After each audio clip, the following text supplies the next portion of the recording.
আপনারা দেখছেন বাংলা চ্যানেল কোটি প্রাণ একসাথে।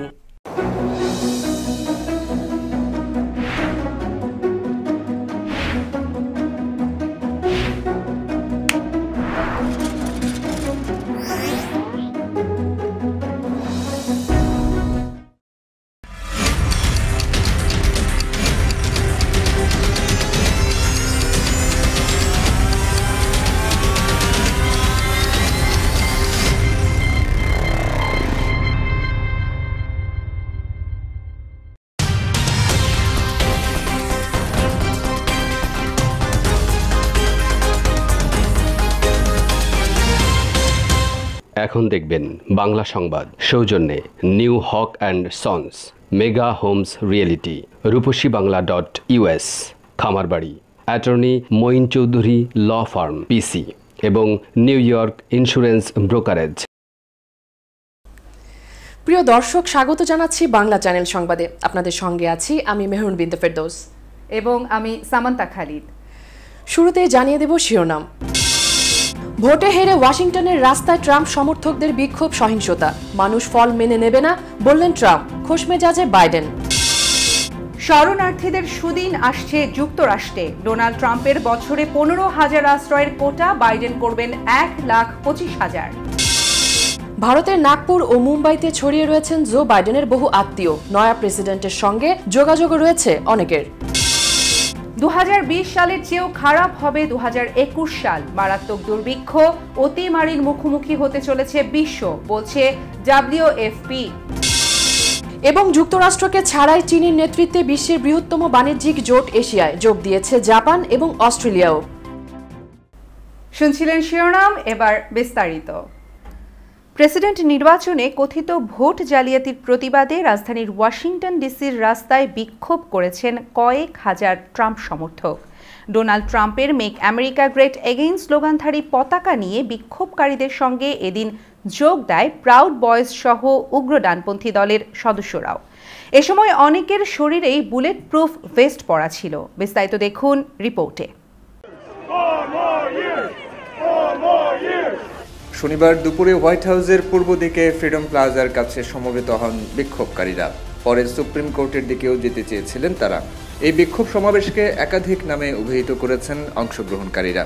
কেউ কেউ মেক আমেরিকা গ্রেট এগেইন এর সংক্ষিপ্ত রূপ MAGA ব্যবহার করে নাম দিয়েছেন মিলিয়ন মাগা মার্চ। কেউ বলেছেন মার্চ ফর ট্রাম্প। কেউ আবার ভোট জালিয়াতির দিকে ইঙ্গিত করে সমাবেশের নাম দিয়েছেন stop the steal. Those people that are telling you right now that it is over are lying to you. The vote has not been declared. There is no president-elect. It's all a lie. উত্তেজনা থাকলেও বড় ধরনের কোনো সহিংসতা ছাড়াই শেষ হয় এই বিশাল সমাবেশ ও শোভাযাত্রা। সকাল থেকেই ওয়াশিংটন ডিসির রাজপথে লোক জমতে শুরু করে। Stop the steal, we are champion, for more years, best president ever প্রভৃতি স্লোগান লেখা ব্যানার, ফেস্টুন ও যুক্তরাষ্ট্রের পতাকা হাতে লোকজনের সমাবেশ ঘটতে থাকে। তাদের অনেকেই ছিল উগ্র এবং বুলেট প্রুফ জ্যাকেট পরা। পূর্ব পরিকল্পনা মতো প্রেসিডেন্ট ট্রাম্প হোয়াইট হাউস থেকে গলফ ক্লাবের উদ্দেশ্যে যাওয়ার পথে সেখানে থামেন কিছুক্ষণের জন্য। এ সময় ট্রাম্পের সমর্থনে মুহুর্মুহু স্লোগান ওঠে। এর আগে এক টুইট বার্তায় ট্রাম্প বলেছেন, লাখো মানুষ তাদের সমর্থন জানাচ্ছে। কারচুপি ও দুর্নীতি নির্বাচন তারা মেনে নেবে না। ব্যাপক উৎকণ্ঠা থাকলেও হোয়াইট হাউসের আশপাশে আগে থেকেই বিক্ষোভরত ট্রাম্প বিরোধী সমাবেশের মধ্যে কিছু সময়ের উত্তেজনা দেখা দেয়। ব্ল্যাক লাইভস ম্যাটার আন্দোলনের বিক্ষোভকারীরা সমাবেশ থেকে ইউ লুজ স্লোগান দেন।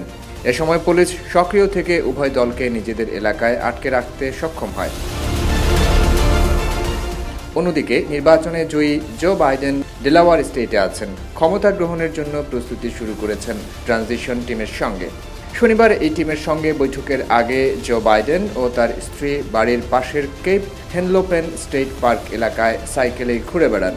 তাদের ভিডিওতে দেখা যায় মাস্ক ও হেলমেট পরা জো বাইডেন ও তার স্ত্রী সাইকেল চালাচ্ছেন। পেছনে অবশ্য সিক্রেট সার্ভিসের একদল লোকজনও ছিলেন। সাইফুল রুদ্র, বাংলা চ্যানেল নিউজ ডেস্ক। এদিকে দিনে শান্তিপূর্ণ থাকলেও রাত বাড়তেই সহিংসতায় জড়ায় ট্রাম্প সমর্থকরা। ওয়াশিংটন ডিসির বেশ কিছু এলাকায় হাতাহাতি, ছুরিকাঘাত, ইট পাটকেল নিক্ষেপের ঘটনা ঘটেছে। এসব সহিংসতায় জড়িত অভিযোগে গ্রেফতার করা হয়েছে অন্তত 20 জনকে। গ্রেফতার ব্যক্তিদের বিরুদ্ধে হামলা ও অস্ত্র রাখা সহ একাধিক অভিযোগ আনা হয়েছে। সংঘর্ষের সময় অন্তত 2 জন পুলিশ কর্মকর্তা আহত হয়েছেন। শহরের জরুরি মেডিকেল সেবা বিভাগের এক মুখপাত্র জানিয়েছেন, ছুরিকাঘাতে আহত এক ব্যক্তিকে দ্রুত স্থানীয় একটি ট্রমা সেন্টারে নিয়ে যাওয়া হয়েছে। স্থানীয় সময় রাত 8টার দিকে ট্রাম্প সমর্থক ও তাদের পাল্টা বিক্ষোভকারীদের মধ্যে সংঘর্ষের সময় ছুরিকাঘাত প্রাপ্ত হন ওই ব্যক্তি। সংঘর্ষের সময় অনেকের হাতে লাঠিসোঁটা দেখা গেছে। এদিকে ডোনাল্ড ট্রাম্প তার সমর্থকদের সহিংসতায় উস্কানি দিচ্ছেন বলে অভিযোগ উঠেছে। অভিবাসন নিয়ে ডোনাল্ড ট্রাম্পের প্রশাসনের আদেশের বিপক্ষে রায় দিয়েছেন আদালত। এই রায়ের ফলে যুক্তরাষ্ট্রে অপ্রাপ্ত বয়সে প্রবেশ করা 10 লাখের বেশি অভিবাসী এখন আশার আলো দেখতে পারবেন। 14 নভেম্বর নিউ ইয়র্কের ফেডারেল আদালত বলেছে, ট্রাম্প প্রশাসনের deferred action for childhood arrival বা ডাকা কর্মসূচি বন্ধের আদেশ অবৈধ। ফেডারেল বিচারক নিকোলাস গুরাফেইস এই রায় দিয়েছেন। ট্রাম্প প্রশাসনের ভারপ্রাপ্ত হোমল্যান্ড সেক্রেটারি চ্যাড উলফ গত জুলাই মাসে এক আদেশে ডাকা কর্মসূচি বন্ধ করে দেওয়ার আদেশ দিয়েছিলেন। প্রেসিডেন্ট বারাক ওবামার সময়ে deferred action for childhood arrival কর্মসূচি চালু করা হয়েছিল। ডাকা কর্মসূচির আওতায় সুরক্ষা পাওয়া তরুণ অভিবাসীদের বেশিরভাগই লাতিন আমেরিকার দেশগুলোর নাগরিক। তারা শৈশব ও কৈশোরে মা বাবার সঙ্গে অবৈধভাবে যুক্তরাষ্ট্রে এসেছিলেন। ডোনাল্ড ট্রাম্প ক্ষমতায় এসেই অভিবাসন নীতি কড়াকড়ি করার জন্য নানা প্রয়াস গ্রহণ করেন। তার অভিবাসন বিরোধী বেশ কিছু প্রয়াস আদালতেও শেষ পর্যন্ত টিকেও যায়। যুক্তরাষ্ট্রে করোনা ভাইরাসের সংক্রমণ বেড়েই চলেছে। এবার সেই ভাইরাসে কাবু ট্রাম্পের নিরাপত্তার দায়িত্বপ্রাপ্ত সিক্রেট সার্ভিসের 130 জনেরও বেশি কর্মী। করোনা আক্রান্তদের সান্নিধ্যে আসার ফলে ওই গোয়েন্দারা হয় নিজেরাই সংক্রমিত, নয়তো সংক্রমণের আশঙ্কায় কোয়ারেন্টাইনে রয়েছেন। মার্চ থেকে এখনো পর্যন্ত প্রায় 300 সিক্রেট সার্ভিস কর্মী কোয়ারেন্টাইনে থেকেছেন। এক্ষেত্রেও আঙুল উঠছে বিদায়ী প্রেসিডেন্ট ট্রাম্পের দিকে। তার নির্বাচনী প্রচারে বিভিন্ন স্টেটে সফরের সময় ওই সিক্রেট সার্ভিসের কর্মীরা নিরাপত্তা বলয় তৈরি করেছিলেন। সেখানে উপস্থিত বহু কর্মকর্তা নিয়মের তোয়াক্কা না করে ট্রাম্পের দেখানো পথে মাস্ক ছাড়া উপস্থিত হয়েছিলেন। গত 3 সপ্তাহে হোয়াইট হাউসে ট্রাম্প যে সমস্ত অনুষ্ঠানের মুখ্য আয়োজক ছিলেন, সেখানে অধিকাংশ মাস্কবিহীন অবস্থায় ছিলেন। 3রা নভেম্বরের নির্বাচনের দিন নৈশ ভোজের অনুষ্ঠানেও সেই বেপরোয়া মনোভাব দেখা গেছে ট্রাম্প ঘনিষ্ঠদের। ডোনাল্ড ট্রাম্পের বিদায়ের পর সুদিন ফিরে আসতে পারে যুক্তরাষ্ট্রের আশ্রয় প্রার্থী শরণার্থীদের। অভিবাসীদের জন্য যুক্তরাষ্ট্রে আশ্রয় গ্রহণের সুযোগ বৃদ্ধি পাবে বলে মনে করা হচ্ছে। জো বাইডেনের সরকার ক্ষমতা গ্রহণের পরই শরণার্থীদের জন্য এদেশের দরজা খুলে যেতে পারে। সবকিছু মিলিয়ে আশায় বুক বাঁধছেন অভিবাসন প্রত্যাশীরা। আরও দেখুন রিপোর্টে।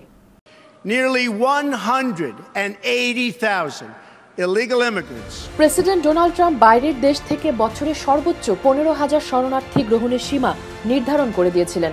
জো বাইডেনের সরকার বছরে এই সংখ্যা 1,25,000-এ উন্নীত করবে বলে ইতিমধ্যে ইঙ্গিত দেওয়া হয়েছে। প্রেসিডেন্ট বারাক ওবামা বছরে বাইরের দেশ থেকে এদেশে 1,10,000 শরণার্থী আশ্রয় দিতে রাজি হয়েছিলেন। 2016 সালে প্রেসিডেন্ট ট্রাম্প ক্ষমতায় আসার পর এই সুযোগ সংকুচিত হয়ে পড়ে। ট্রাম্পের অভিবাসন নীতির কারণেই বিপাকে পড়েন অভিবাসন প্রত্যাশীরা। জো বাইডেন এক্ষেত্রে নতুন উদ্যোগ গ্রহণের কথা বলেছেন। I'm going to send a legislative immigration reform bill to Congress to provide a roadmap to citizenship for 11 million undocumented immigrants who contribute so much to this country, including 1.7 million AAPI. দীর্ঘদিন থেকে যুক্তরাষ্ট্র সারা বিশ্বের নানাভাবে নিপীড়িত ও উদ্বাস্তু হওয়া মানুষকে আশ্রয় দিয়ে আসছে। ডোনাল্ড ট্রাম্পের ক্ষমতা গ্রহণের পর বিশ্বের আশ্রয়হীন মানুষের জন্য যুক্তরাষ্ট্রের দরজা প্রায় বন্ধ হয়ে যায়। জো বাইডেন সরকার আবার শরণার্থীদের ব্যাপারে তাদের আগের অবস্থান গ্রহণ করবে। প্রেসিডেন্ট তার ক্ষমতা বলে বছরে কতজন এমন শরণার্থী গ্রহণ করা যেতে পারে তার সংখ্যা নির্ধারণ করতে পারেন। ডেমোক্র্যাট প্রার্থী জো বাইডেন নির্বাচনের প্রচারণায় এক্ষেত্রে উদার অবস্থান নেবেন বলে প্রতিশ্রুতি দিয়েছিলেন। Within 100 days, I'm going to send to the United States Congress a pathway to citizenship for over 11 million undocumented people. And all of those so-called dreamers, those DACA kids, they're going to be immediately certified again to be able to stay in this country. শরণার্থী সেটেলমেন্টের জন্য অর্থ বরাদ্দে কংগ্রেসের অনুমোদন লাগবে। এর মধ্যেই লক্ষাধিক শরণার্থীর আবেদন পড়ে আছে। ইরাক যুদ্ধে যেসব ইরাকি যুক্তরাষ্ট্রের সৈনিকদের সাহায্য করেছে তাদের আশ্রয় আবেদনের বিশাল লাইন জমা পড়ে আছে। নির্বাচনের মধ্য দিয়ে পাওয়া বিভক্ত একটি কংগ্রেসের বাধা অতিক্রম করে বাইডেন প্রশাসনকে এই পথে হাঁটতে হবে বলে মনে করা হচ্ছে। অবশ্য ক্ষমতা গ্রহণের প্রথম 100 দিনের মধ্যেই অভিবাসন নিয়ে কোনো যুগান্তকারী কিছু ঘটার আশা করছে না অভিবাসী পক্ষগুলো। Mehrun Binte Ferdous, Bangla channel, news desk. Vice president Kamala হ্যারিসের নানার বাড়ি যে ভারতে তা এখন সবারই জানা, কিন্তু নবনির্বাচিত প্রেসিডেন্ট জো বাইডেনের সঙ্গেও ভারতের একটা আত্মীয়তার সম্পর্ক রয়েছে। তার পূর্বপুরুষের বেশ কিছু আত্মীয় থাকেন ভারতের নাগপুরে ও মুম্বাইতে। ভারতে থাকলেও তাদের প্রত্যেকের নামের সঙ্গে পারিবারিক উপাধি বাইডেনও রয়েছেন। চলুন দেখে নেই রিপোর্টে। কমলা হ্যারিসের মা দক্ষিণ ভারতের চেন্নাই থেকে যুক্তরাষ্ট্রে এসে সংসার পেতেছিলেন, এটা মোটামুটি সবারই জানা। অন্যদিকে বাইডেনের দূর সম্পর্কের কিছু আত্মীয় 1871 সাল থেকে মহারাষ্ট্রের নাগপুর শহরে বসবাস করছেন। একথা বাইডেন 2013 সালে মুম্বাইয়ে একটি সফরে গিয়ে উল্লেখ করেছিলেন। বাইডেনের সঙ্গে নাগপুরের লেসলি বাইডেনের চিঠি চালাচালিও হয়েছিল। 2015 সালে আবার ওয়াশিংটনে জো বাইডেন বলেন তার দাদার দাদার দাদা সম্পর্কের জর্জ বাইডেন ইস্ট ইন্ডিয়া কোম্পানিতে কাজ করতেন। অবসর গ্রহণের পর তিনি একজন ভারতীয় নারীকে বিয়ে করে ভারতেই থেকে গিয়েছিলেন। I received a letter from a gentleman named Biden, B-I-D-E-N, my name, from Mumbai, asserting that we were related. বাইডেনের পূর্বপুরুষের সন্তান সন্ততি ও বংশধররা এখনও ভারতে আছেন। অনেকেই রয়েছেন নাগপুরে, কেউ কেউ মুম্বাইয়ে। নাগপুরের লেসলি বাইডেন 1981 সালের এপ্রিল মাসে জো বাইডেনকে চিঠিতে তাদের সম্পর্কের কথা জানিয়েছিলেন। বাইডেন তার উত্তরও দিয়েছিলেন। তারা এ নিয়ে আরও কথাবার্তা বলবেন বলে ঠিক ছিল, কিন্তু লেসলি বাইডেন মারা যাওয়ায় সেটা আর হয়ে ওঠেনি। লেসলির নাতনি সোনিয়া জানান, জো বাইডেন প্রেসিডেন্ট নির্বাচিত হওয়ায় বংশগতভাবে বাইডেন হিসেবে তারা প্রত্যেকেই খুব গর্বিত। আগামী জানুয়ারিতে প্রেসিডেন্টের শপথ গ্রহণ অনুষ্ঠানে ওয়াশিংটনে যাওয়ার ব্যাপারে সোনিয়া বলেন, আমরা অবশ্যই তার শুভানুধ্যায়ী, তাকে শুভেচ্ছা জানাচ্ছি, কিন্তু আমাদের বহু আত্মীয় নাগপুর ছাড়াও মুম্বাইয়ে, যুক্তরাষ্ট্রে, নিউজিল্যান্ডে এবং অস্ট্রেলিয়ায় ছড়িয়ে রয়েছে। কাজেই যাওয়া হয়তো হবে না, তবে শুভেচ্ছা অবশ্যই থাকবে। Abuzar Al Gifari, Bangla channel, news desk. নিচ্ছি ছোট্ট একটা বিরতি, ফিরে এসে থাকছে 2020 সালের চেয়েও খারাপ হবে 2021 সাল। মারাত্মক দুর্ভিক্ষ, অতিমারির মুখোমুখি হতে চলেছে বিশ্ব, বলছে WFP। আমেরিকার সকল বাংলাদেশি ব্যবসায়ী ভোক্তা সমাজের প্রতি নিবেদন, স্কয়ার ফুড অ্যান্ড বেভারেজ লিমিটেডের পণ্য সামগ্রী, রাঁধুনি, রুচি ও চাষি ব্র্যান্ডের একমাত্র বৈধ আমদানিকারক এবং সরবরাহকারী নিউ হক অ্যান্ড সন্স। স্কয়ারের পণ্য সামগ্রীর যুক্তরাষ্ট্রে আমরা একমাত্র পরিবেশক। বাংলাদেশি কিছু অসাধু ব্যবসায়ী খুচরা বাজার থেকে মেয়াদোত্তীর্ণ পণ্য সরবরাহ করছে, তাই যুক্তরাষ্ট্রের সকল ব্যবসায়ী ভোক্তাদের অনুরোধ করা যাচ্ছে পণ্য ক্রয়ের পূর্বে new Haque and sons coding করা দেখে কিনুন। ফ্রেশ মাংস ও দেশি মাছ কেনার কথা ভাবছেন? আমরা শুধুই হালাল ফ্রেশ মাংস ও দেশি মাছ বিক্রি করি। জ্যাকসন হাইটসে আমরা নতুন, কিন্তু অন্যান্যদের সাথে আমাদের হালাল ফ্রেশ মাংস ও দেশি মাছের তুলনা করলেই বুঝতে পারবেন তাদের সাথে আমাদের পার্থক্য। আমরা নিশ্চিত আপনি একবার আমাদের মাছ মাংসের স্বাদ পেলে আর অন্য কোথাও যাবেন না। শুধু একবার আমাদের মাছ মাংস পরখ করে দেখুন। আপনাদের সুবিধার্থে আমরা এখন জ্যাকসন হাইটসের আপনা বাজারের ভিতরে। Mama's halal meat and fish, 7220 37th avenue, Jackson Heights, New York 11372. Phone 718-685-2855.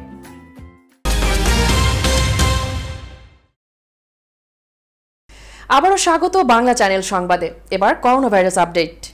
যুক্তরাষ্ট্রে প্রাণঘাতী করোনা ভাইরাসের ভয়াবহতা ফের বাড়ছে। গত 12 দিন ধরে 1 লাখের বেশি করোনা রোগী শনাক্ত হয়েছে। এর মধ্যে গত শুক্রবার দেশটিতে একদিনে সর্বোচ্চ সংখ্যক করোনা রোগী শনাক্ত হয়েছে। করোনায় বিশ্বের সবচেয়ে ক্ষতিগ্রস্ত যুক্তরাষ্ট্রে এখনও পর্যন্ত 1,09,00,000-এর বেশি মানুষ আক্রান্ত হয়েছে। মোট মৃত্যু হয়েছে 2,45,000-এর বেশি মানুষ। এদিকে নতুন করে করোনার প্রকোপ বাড়ায় হাসপাতালে রোগীর জায়গা হবে না বলে জানিয়েছে জর্জ ওয়াশিংটন ইউনিভার্সিটির চিকিৎসক জনাথন রেনার। সেই সঙ্গে তিনি জানান, করোনার কারণে যুক্তরাষ্ট্রের বিভিন্ন স্টেট আবার বন্ধ করে দিতে হতে পারে। ট্রাম্প প্রশাসনের শীর্ষ স্বাস্থ্য বিশেষজ্ঞ ডক্টর অ্যান্থনি ফাউসিও সামনে ভয়াবহ দিনের কথা স্মরণ করিয়ে দিচ্ছেন। এবার নিউ ইয়র্ক কমিউনিটি সংবাদ।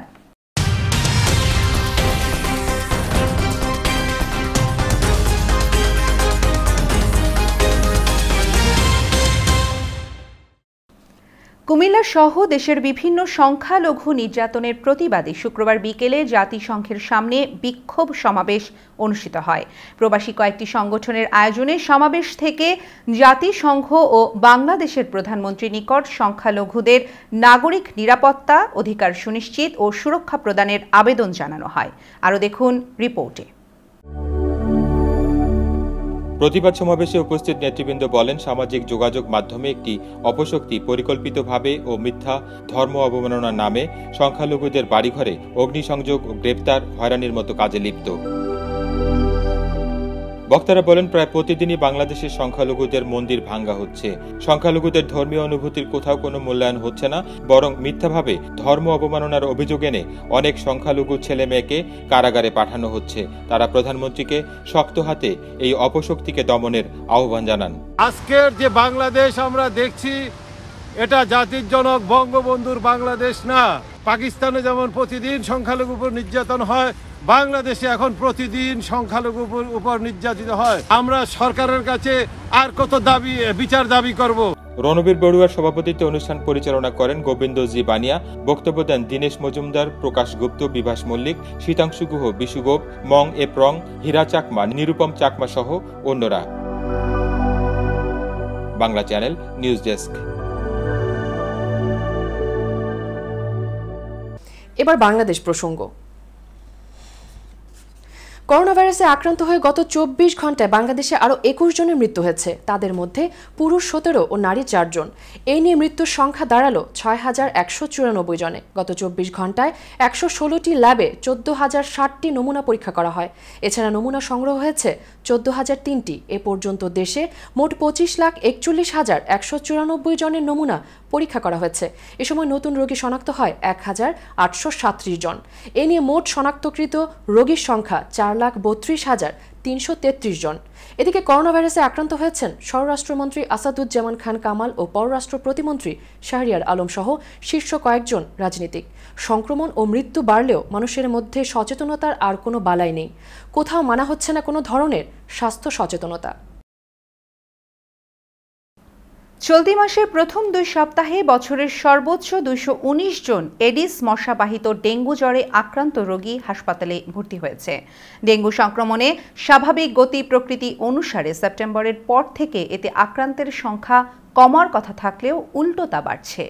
গত 24 ঘন্টায় রাজধানী সহ সারা দেশে হাসপাতালে 21 জন ডেঙ্গু আক্রান্ত রোগী ভর্তি হয়েছে। তাদের মধ্যে রাজধানীর হাসপাতালে 19 জন ও ঢাকার বাইরের হাসপাতালে 2 জন রয়েছেন। চলতি বছরের 1 জানুয়ারি থেকে শনিবার পর্যন্ত মোট 846 জন রোগী হাসপাতালে ভর্তি হয়েছে। তাদের মধ্যে 756 জন সুস্থ হয়ে বাড়ি ফিরেছেন। এ পর্যন্ত ডেঙ্গু আক্রান্ত হয়ে 5 জনের মৃত্যুর তথ্য পর্যালোচনার জন্য রোগতত্ত্ব, রোগ নিয়ন্ত্রণ ও গবেষণা প্রতিষ্ঠানে পাঠানো হয়। তার মধ্যে বিশেষজ্ঞ চিকিৎসকরা 2 জনের মৃত্যুর ঘটনা পর্যালোচনা করে 1 জন মারা গেছেন বলে নিশ্চিত হন।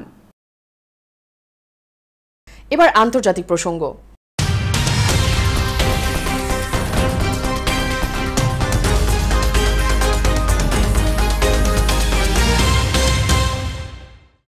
করোনা মহামারী নিয়ন্ত্রণে আসলেও 2020 সালের চেয়েও খারাপ হতে পারে 2021 সাল।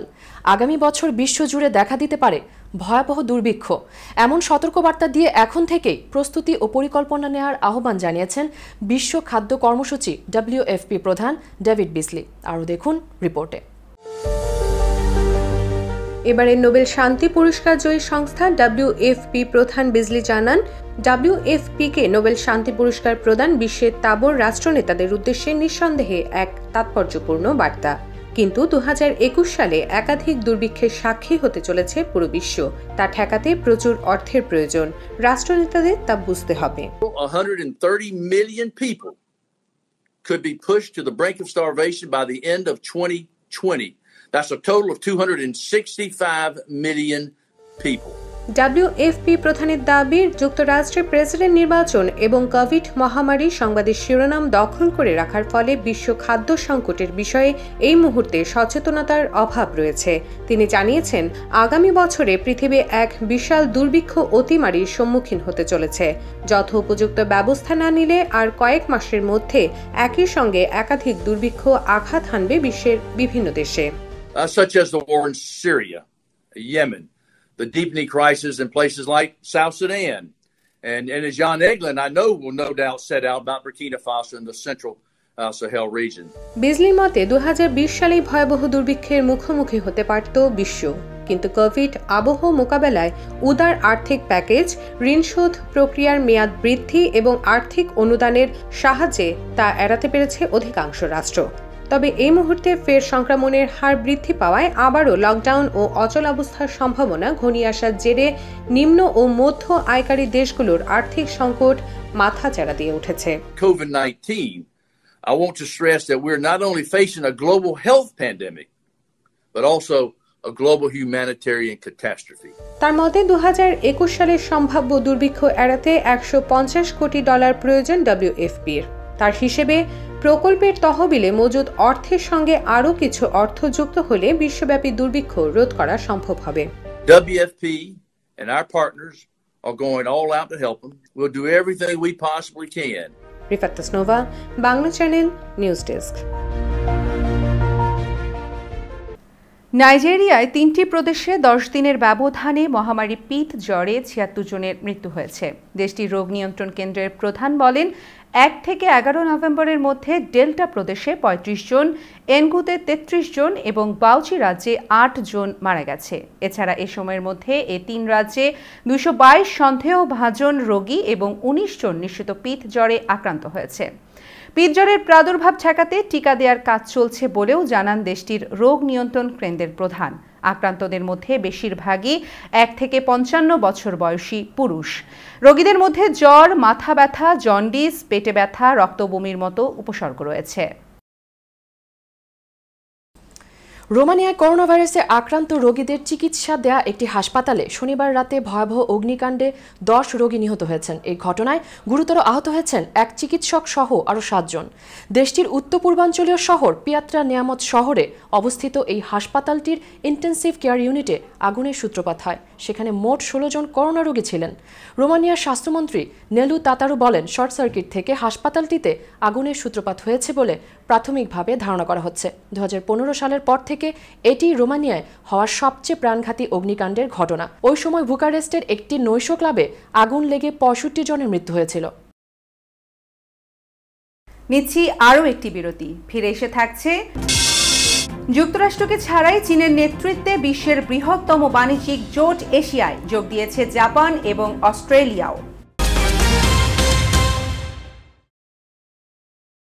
মেগা হোমস রিয়েলটি, স্বপ্ন আপনার, দায়িত্ব আমাদের।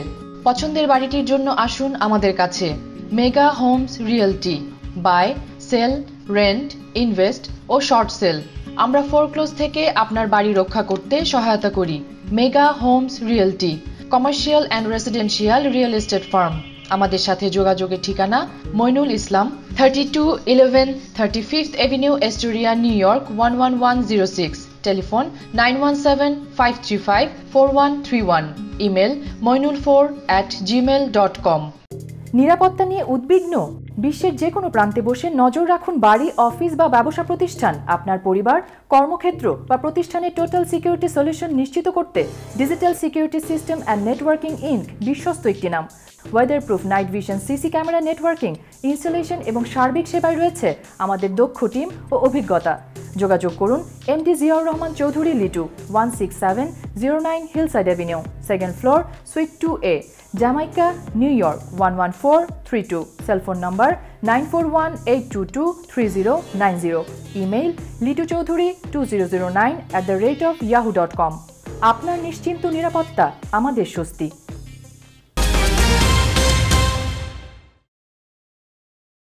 আবারও স্বাগত বাংলা চ্যানেল সংবাদে। আর্মেনিয়ার প্রধানমন্ত্রী নিকোল পাশিনিয়ানকে হত্যা করে সাবেক কর্মকর্তাদের ক্ষমতা দখলের একটি প্রচেষ্টা নস্যাৎ করে দেওয়ার দাবি করেছে দেশটির ন্যাশনাল সিকিউরিটি সার্ভিস এনএসএস। শনিবার এক বিবৃতিতে এনএসএস জানিয়েছে সংস্থাটির সাবেক প্রধান আর্তুর ভেনেৎসিয়ান, রিপাবলিকান পার্টির সংসদীয় দলের প্রধান ভাহারাম বাগদাসারিয়ান এবং যুদ্ধ স্বেচ্ছাসেবক আশোট মিনাসিয়ানকে গ্রেফতার করা হয়েছে। বিবৃতিতে বলা হয়েছে, সন্দেহভাজনরা প্রধানমন্ত্রীকে হত্যা করে অবৈধভাবে ক্ষমতা দখলের পরিকল্পনা করছিলেন এবং ইতিমধ্যেই তার জায়গায় নতুন প্রার্থীদের নিয়ে আলোচনাও চলছিল। গত কয়েকদিন থেকে ব্যাপক চাপের মুখে রয়েছেন আর্মেনীয় প্রধানমন্ত্রী পাশিনিয়ান। প্রায় 6 সপ্তাহ ব্যাপী লড়াই শেষে বিতর্কিত নাগোর্নো কারাবাখ অঞ্চলের দখল আজারবাইজানের হাতে ছেড়ে দেয় তার পদত্যাগ দাবিতে তুমুল বিক্ষোভ চলছে আর্মেনিয়ায়। বিশ্বের বৃহত্তম অর্থনীতির দেশ যুক্তরাষ্ট্রকে বাদ দিয়েই বৃহত্তম বাণিজ্যিক জোট হল এশিয়ায়। এতে যোগ দিয়েছে এশিয়া প্যাসিফিক অঞ্চলের 15টি দেশ। চীনা এই উদ্যোগে অন্য এশিয়ান দেশগুলোর সাথে যোগ দিয়েছে যুক্তরাষ্ট্রের ঘনিষ্ঠ মিত্র জাপান এবং অস্ট্রেলিয়াও। আরও দেখুন রিপোর্টে। রোববার এশীয় দেশগুলোর জোট আসিয়ানের এক ভার্চুয়াল সম্মেলনের ফাঁকে সই হয়েছে বহুল আলোচিত আঞ্চলিক সমন্বিত অর্থনৈতিক অংশীদারিত্ব বা আরসিইপি চুক্তি। এটি যুক্তরাষ্ট্রের জন্য বড় আঘাত এবং চীনের অর্থনৈতিক প্রতিপত্তি আরও বৃদ্ধি করবে বলে মনে করছেন অর্থনীতিবিদরা। প্রায় 8 বছর আগে শুরু হয়েছিল আরসিইপি জোট গঠনের আলোচনা। শুরুর দিকে সাবেক প্রেসিডেন্ট বারাক ওবামার আগ্রহে যুক্তরাষ্ট্র ছিল এর সঙ্গে, তবে 2017 সালে এটি থেকে নিজেদের প্রত্যাহার করে নেন তার উত্তরসূরি ডোনাল্ড ট্রাম্প। ওবামার নেতৃত্বে হওয়া ট্রান্স প্যাসিফিক পার্টনারশিপ টিপিপিও তার কারণে এক প্রকার অচল। এই সুযোগটা কাজে লাগিয়ে যুক্তরাষ্ট্রকে একঘরে করতে গেলে বেশ কিছুদিন ধরেই চুক্তিটি করে ফেলতে দৌড়ঝাঁপ করছিল চীন। এ দুটি জোট থেকে দূরে সরে যাওয়ায় বিশ্বের সবচেয়ে দ্রুত বর্ধনশীল অর্থনৈতিক অঞ্চলে যুক্তরাষ্ট্রের প্রভাব অনেকটাই কমে যাবে, তবে লাভের দানটা উঠবে চীনের ঘরে। অর্থনৈতিক সেবা বিষয়ক সংস্থা আইএনজির বৃহত্তর চীন অঞ্চলের শীর্ষ অর্থনীতিবিদ আইরিস প্যাং বলেন, বিদেশি বাজার ও প্রযুক্তির ওপর চীনের নির্ভরশীলতা অনেকটাই কমিয়ে দিতে পারে আরসিইপি। এই জোটের সদস্য হিসেবে যুক্ত হচ্ছে আসিয়ানভুক্ত 10টি দেশ: Vietnam, Thailand, Philippines, Laos, Cambodia, Myanmar, Malaysia, Singapore, Indonesia, Brunei. এর সঙ্গে রয়েছে চীন, জাপান, দক্ষিণ কোরিয়া, অস্ট্রেলিয়া ও নিউজিল্যান্ড। বৈশ্বিক অর্থনীতি এবং মোট জনসংখ্যার 30% থাকবে এই জোটের অধীনে। প্রায় 220 কোটি ভোক্তার বাজারও থাকবে আরসিইপির দখলে। গত বছরের নভেম্বরে আরসিইপি আলোচনা থেকে বেরিয়ে গিয়েছিল ভারতও, যদিও আসিয়ান নেতারা বলেছেন দেশটির জন্য তাদের দরজা সব সময় খোলা। Khairun Tasnim, Georgia, Bangla channel, news desk. এবার প্রবাস সংবাদ।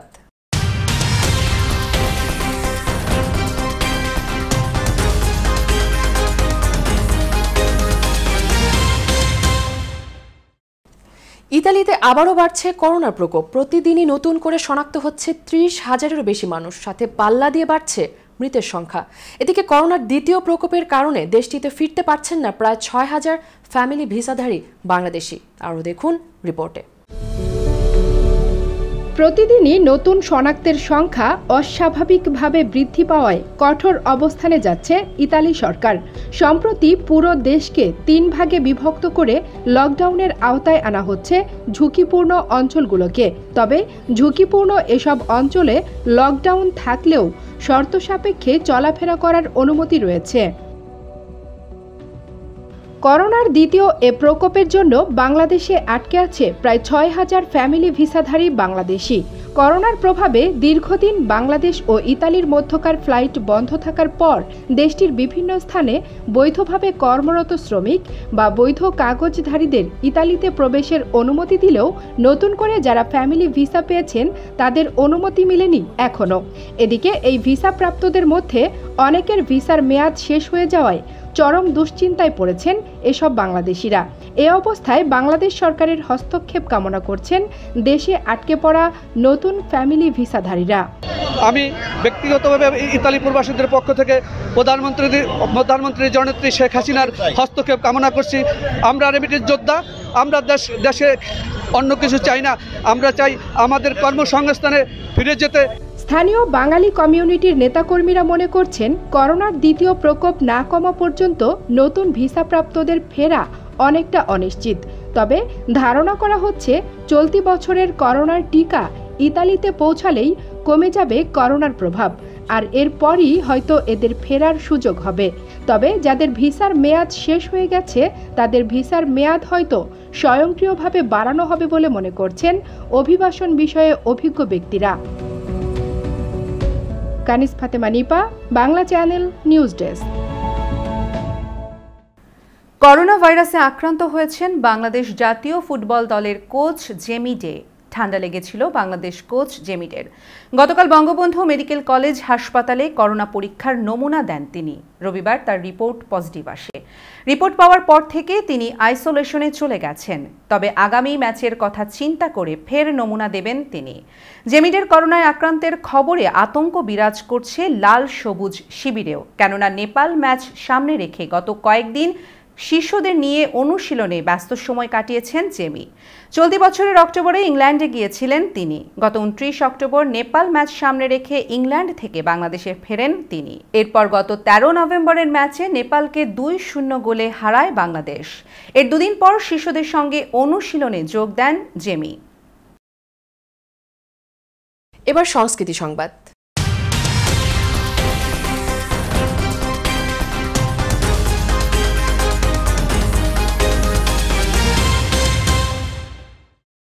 উপমহাদেশের কিংবদন্তি অভিনেতা ও বাচিক শিল্পী সৌমিত্র চট্টোপাধ্যায় মারা গেছেন। ভারতীয় সময় রবিবার দুপুর 12:15টার দিকে কলকাতার ওয়েলভিউ হাসপাতালে চিকিৎসাধীন অবস্থায় শেষ নিঃশ্বাস ত্যাগ করেন তিনি। মৃত্যুকালে তার বয়স হয়েছিল 85 বছর।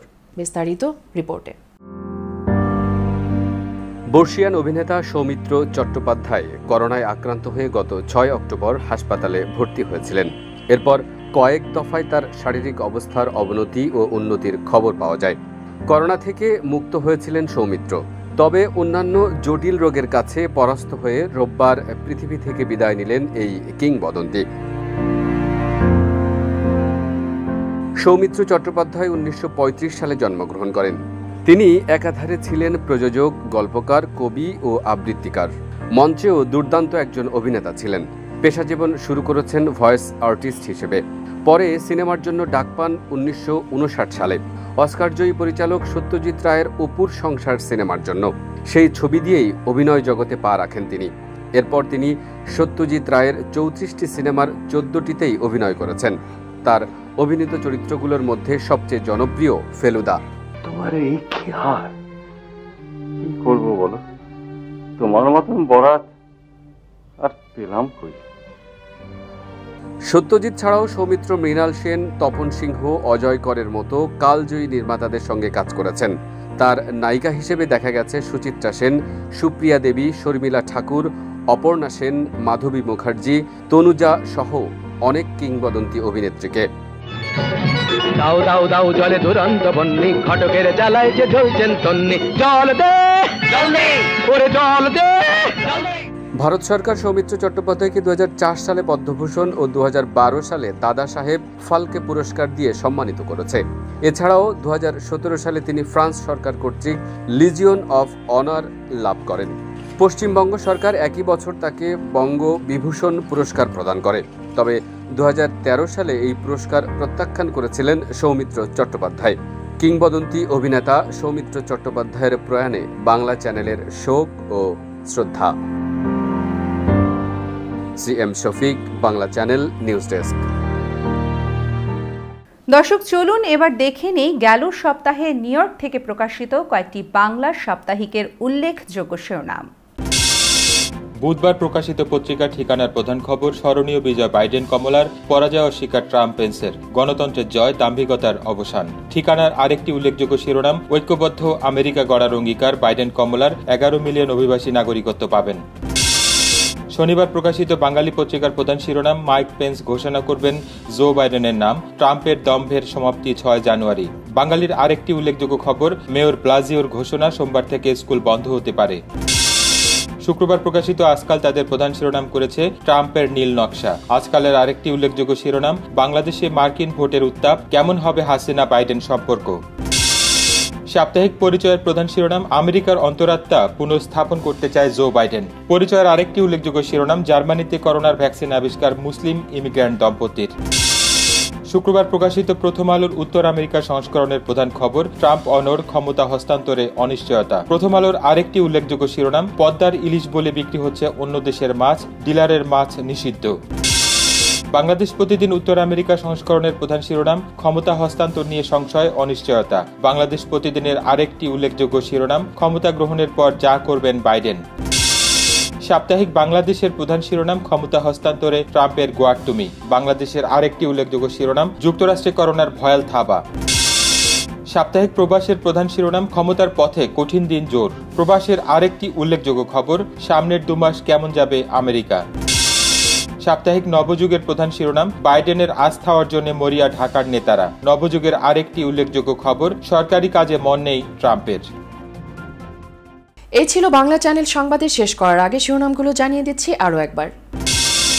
ভোটে হেরে ওয়াশিংটনের রাস্তায় ট্রাম্প সমর্থকদের বিক্ষোভ, সহিংসতা। মানুষ ফল মেনে নেবে না বললেন ট্রাম্প, খোশমেজাজে বাইডেন। শরণার্থীদের সুদিন আসছে যুক্তরাষ্ট্রে। ডোনাল্ড ট্রাম্পের বছরে 15,000 আশ্রয়ের কোটা, বাইডেন করবেন 1,25,000। ভারতের নাগপুর ও মুম্বাইতে ছড়িয়ে রয়েছেন জো বাইডেনের বহু আত্মীয়। নয়া প্রেসিডেন্টের সঙ্গে যোগাযোগ রয়েছে অনেকের। 2020 সালের চেয়েও খারাপ হবে 2021 সাল। মারাত্মক দুর্ভিক্ষ, অতিমারির মুখোমুখি হতে চলেছে বিশ্ব, বলছে WFP। এবং যুক্তরাষ্ট্রকে ছাড়াই চীনের নেতৃত্বে বিশ্বের বৃহত্তম বাণিজ্যিক জোট এশিয়ায় যোগ দিয়েছে জাপান এবং অস্ট্রেলিয়াও। নিয়মিত বাংলা চ্যানেল দেখতে চোখ রাখুন ফেসবুক, ইনস্টাগ্রাম, টুইটার ও ইউটিউব চ্যানেলেও, অথবা লগ অন করুন www.banglachannel24.com এ। দর্শক, করোনা ভাইরাস মহামারীর সময় সুরক্ষিত থাকতে 20 সেকেন্ড ধরে হাত ধোয়ার অভ্যাস চালু রাখুন। প্রয়োজনে হ্যান্ড স্যানিটাইজার ব্যবহার করুন। বাইরে গেলে অবশ্যই নিজের সুরক্ষায় মাস্ক ব্যবহার করুন। ভালো থাকুন, সুস্থ থাকুন, বাংলা চ্যানেলের সঙ্গেই থাকুন।